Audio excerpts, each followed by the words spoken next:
वैद्युत द्विध्रुव के कारण वैद्युत क्षेत्र। अब हम एक ऐसी स्थिति का वर्णन यहाँ पर करेंगे जो एक सामान्य स्थिति होगी। स्पेस में कहीं पर भी बिंदु हो सकता है, अक्षीय स्थिति या निरक्षीय स्थिति में स्थित हो, उससे हटकर। तो वहाँ पर वैद्युत क्षेत्र की तीव्रता कैसे ज्ञात करेंगे, उसकी अब विवेचना करेंगे। ए बी एक वैद्युत द्विध्रुव है। इसका मध्य बिंदु, एक बिंदु P, जो मध्य बिंदु से अगर बिंदु P को मिला दें तो ये R दूरी पर स्थित है और द्विध्रुव की अक्ष के साथ थीटा कोण बनाते हुए है। -Q और +Q दो आवेशों से, बिंदु आवेशों से मिलकर वैद्युत द्विध्रुव की संरचना होती है। तो जो वैद्युत द्विध्रुव आघूर्ण होता है वो ऋण आवेश से धन आवेश की ओर अक्ष के अनुदिश, तो जैसा कि P वेक्टर के द्वारा चित्र में दिखाया गया है, इस वैद्युत द्विध्रुव आघूर्ण को हम दो घटकों में वियोजित कर देते हैं। एक घटक जो P के साथ थीटा कोण बनाते हुए P cos थीटा होगा और दूसरा घटक P sin थीटा होगा। अब हम इन घटकों के पदों में इस प्रकार से इस स्थिति का वर्णन कर सकते हैं, जैसे कि ये द्विध्रुव AB दो द्विध्रुव हों जिनके द्विध्रुव आघूर्ण P sin थीटा और P cos थीटा हैं, इनसे मिलकर बना है। और अब जैसा हम चित्र में देख रहे हैं, क्योंकि ये दो घटक एक दूसरे के लंबवत हैं, तो वो जो द्विध्रुव इस AB का निर्माण कर रहे हैं वो भी एक दूसरे के लंबवत होंगे। कैसे होंगे, चित्र में हम देख सकते हैं। पहला जो, इसको अगर हम पहला कह दें, पहला द्विध्रुव A1 B1, तो वो इस प्रकार से होगा क्योंकि इसका द्विध्रुव आघूर्ण उसकी अक्ष की सीध में होना है। तो A1 B1 द्विध्रुव इस प्रकार से होगा। और A2 B2 जो दूसरा वाला है, A2 B2 अगर इसको हम नाम दें तो उसे इस प्रकार से होना चाहिए ताकि उसका द्विध्रुव आघूर्ण उसकी अक्ष के सीध में हो।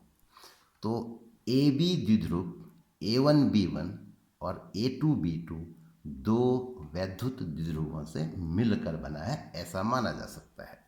ऐसा करने से फायदा हमको ये है कि अब ये बिंदु P A1 B1 द्विध्रुव के लिए अक्षीय स्थिति में है और A2 B2 द्विध्रुव के लिए निरक्षीय स्थिति में है, इसके लंबार्धक पर स्थित है, जिसकी विवेचना हम पहले कर चुके हैं। यानी कि इन स्थितियों के सूत्र हम जानते हैं, तो उनका उपयोग करते हुए हम बिंदु P पर परिणामी वैद्युत क्षेत्र यानी कि द्विध्रुव AB के कारण वैद्युत क्षेत्र के लिए सूत्र की स्थापना कर सकते हैं। तो ये दो वैद्युत द्विध्रुव A1 B1 और A2 B2, इनके कारण वैद्युत क्षेत्र कैसे होंगे, किस दिशा में होंगे, अब उस पर हमें लौटना है। तो जैसे हम इससे पहले दो स्थितियों में बात कर चुके हैं, अक्षीय स्थिति में वैद्युत क्षेत्र किस प्रकार से होता है, उसका परिमाण क्या होता है, इसको अब हम एक बार दोहरा लेते हैं। वैद्युत क्षेत्र E का मान इस सूत्र से दिया जाता है 1/4πε0 2p/r3। वैद्युत द्विध्रुव आघूर्ण P इस प्रकार से है, ऋण आवेश से धन आवेश की ओर, और वैद्युत क्षेत्र जो परिणामी वैद्युत क्षेत्र होता है वो इस स्थिति में होता है। तो यहाँ पर अगर हम देखें, जो परिणामी वैद्युत क्षेत्र E है, द्विध्रुव आघूर्ण P की ही सीध में है, उसी दिशा में है जिस दिशा में P होता है।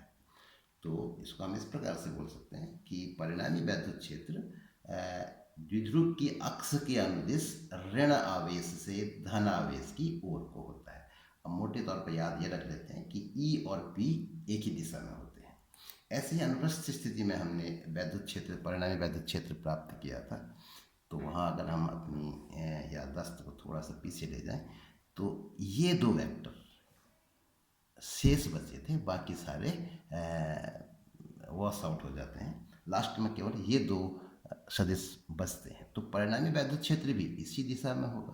तो अब ये परिणामी वैद्युत क्षेत्र कैसे है, इसका परिमाण क्या है, P से किस तरह से इसका हम कंपैरिजन कर सकते हैं, ये सारी चीज़ों पर ध्यान देंगे। तो वैद्युत क्षेत्र का परिमाण तो ये होता है E = 1/4πε0 p/r3। वैद्युत क्षेत्र ये है, और P का मान जो है वो इस प्रकार से होता है। यानी तो ये वैद्युत क्षेत्र जो है P के विपरीत दिशा में है। अब वैद्युत क्षेत्र की दिशा कैसे होती है इसका अगर हम वर्णन करना चाहें शब्दों में तो इस प्रकार से कहेंगे, वैद्युत क्षेत्र की दिशा वैद्युत द्विध्रुव की अक्ष के समांतर धन आवेश से ऋण आवेश की ओर को होती है। धन आवेश से ऋण आवेश की ओर का मतलब दाहिनी ओर को। तो ये जो है वैद्युत क्षेत्र और P एक दूसरे के विपरीत है। अब यहाँ पर थोड़ा सा हमें ध्यान ये देना होगा कि ये P के स्थान पे अब यहाँ पे क्या आएगा, वहीं पर लौटते हैं वापस। यहाँ देखें, अगर ये जो वैद्युत द्विध्रुव है इसका द्विध्रुव आघूर्ण P cos थीटा है, इस वैद्युत द्विध्रुव का द्विध्रुव आघूर्ण P sin थीटा है। तो सूत्र में हम P के स्थान पर A1 B1 के लिए P cos थीटा रखेंगे और A2 B2 के लिए P sin थीटा रखेंगे। तो दिशा पहले देखते हैं। A1 B1 के कारण वैद्युत क्षेत्र की दिशा, तो जैसा हम देख रहे हैं A1 B1 के लिए अक्षीय स्थिति में है, तो अक्षीय स्थिति में वैद्युत क्षेत्र की दिशा वही होती है जो P की होती है। तो वैद्युत क्षेत्र इस दिशा में होगा। इस वैद्युत क्षेत्र को हम E1 कह देते हैं। दूसरा वाला जो द्विध्रुव है A2 B2, इसके लिए ये बिंदु निरक्षीय स्थिति में है, अनुप्रस्थ स्थिति में है।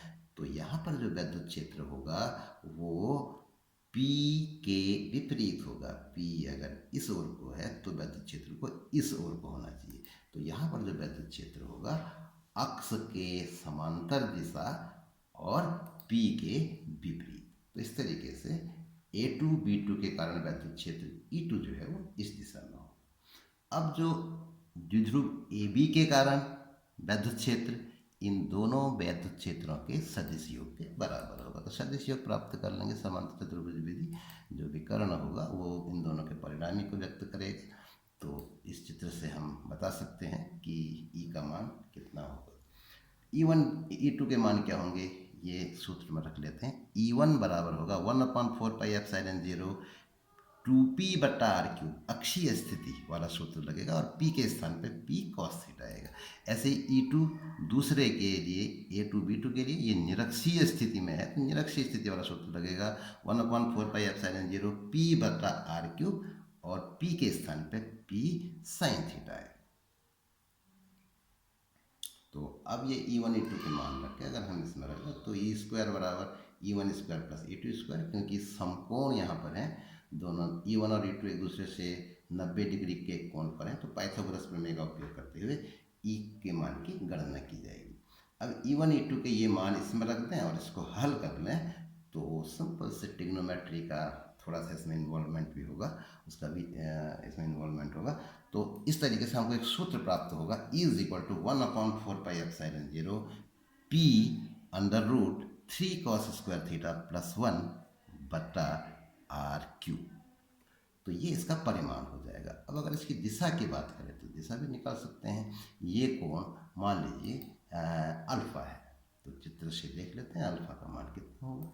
तो अल्फ़ा tan अल्फ़ा बराबर tan थीटा लंब बटा आधार होता है, तो ये वाला घटक इसके बराबर होगा, तो E2 बटा E1।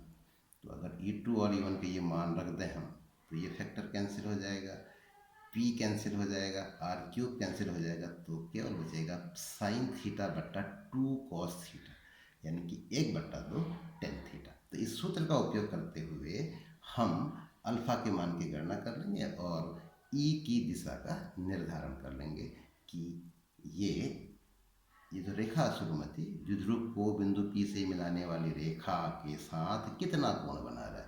तो E के दिशा का भी निर्धारण किया जा सकता है। That's all.